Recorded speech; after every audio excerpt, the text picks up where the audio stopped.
Tujuh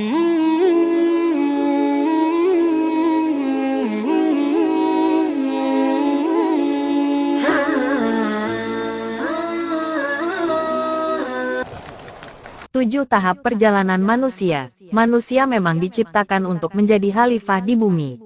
Tapi kehidupan yang ditempuh bukan hanya di dunia saja. Manusia akan menempuh berbagai alam sampai tahap perjalanan terakhir, yaitu bertemu dengan Allah Subhanahu wa Ta'ala dan menetap di surga atau di neraka. Inilah ketujuh alam yang telah, sedang dan akan dilalui oleh setiap manusia. 1. Alam ruh. Perjalanan hidup manusia dimulai di alam ruh. Ketika Allah mengumpulkan semua ruh manusia yang akan diturunkan ke bumi. Kejadian ini dikisahkan dalam Quran. Surat Al-A'raf ayat 173.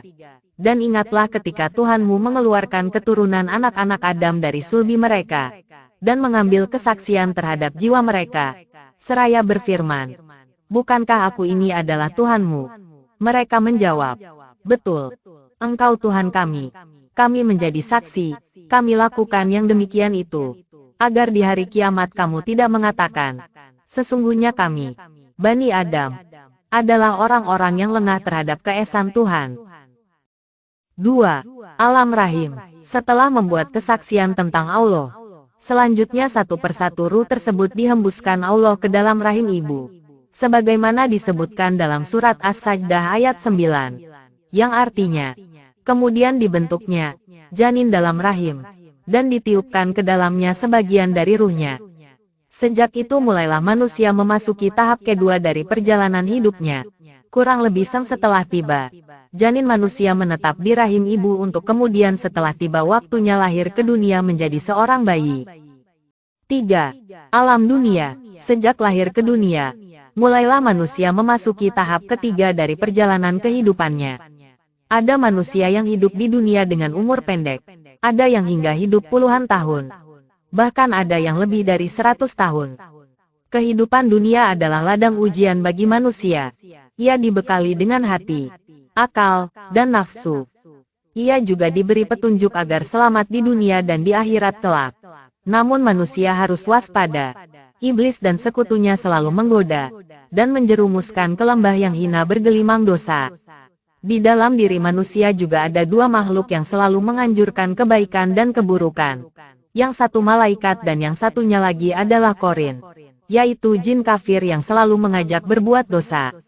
Jika manusia cenderung mengikuti bisikan malaikat, maka dia akan selamat di dunia dan di akhirat. Namun jika bisikan jahat dari Qorin yang diturutinya, maka ia akan celaka di perjalanan alam berikutnya. Maka dari itu waspadalah dari bisikan setan. 4. Alam kubur. Alam barzah. Jika kematian datang menghampiri seseorang, maka putuslah hubungannya dengan kehidupan dunia.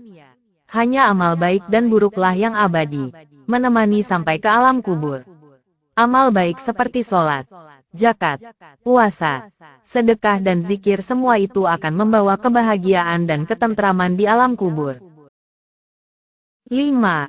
Hari kiamat. Hari kebangkitan. Peristiwa kiamat dimulai dengan tiupan sangkakala dari malaikat Israfil yang diikuti dengan hancurnya seluruh kehidupan di muka bumi. Kemudian pada tiupan sangkakala untuk yang kedua kalinya semua makhluk sejak bumi terbentang sampai kiamat dibangkitkan dan dikumpulkan di padang mahsyar.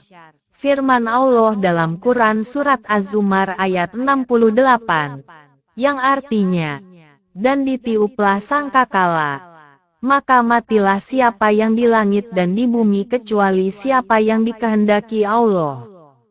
Kemudian ditiup sangkakala itu sekali lagi, maka tiba-tiba mereka berdiri menunggu putusannya masing-masing. 6. Hari penghisaban.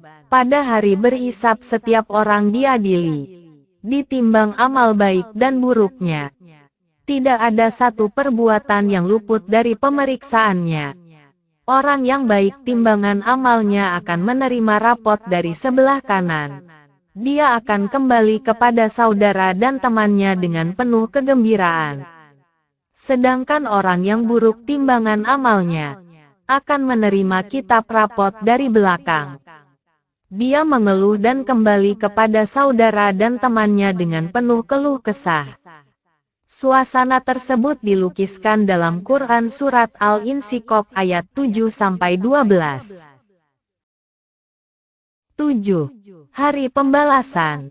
Setelah menerima rapot, setiap orang diperintahkan menempuh perjalanan menuju tempat yang abadi, yang telah disiapkan oleh Allah untuk mereka. Orang yang menerima rapot dari sebelah kanan dengan mudah dapat melalui lembah neraka yang ganas. Dia tidak merasakan panasnya api neraka sedikit pun. Sampai di surga abadi dengan penuh kegembiraan disambut oleh penduduk surga dengan pesta meriah.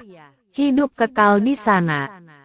Namun orang yang menerima rapot dari belakang, terpuruk di lembah neraka dan tidak pernah keluar dari situ selamanya.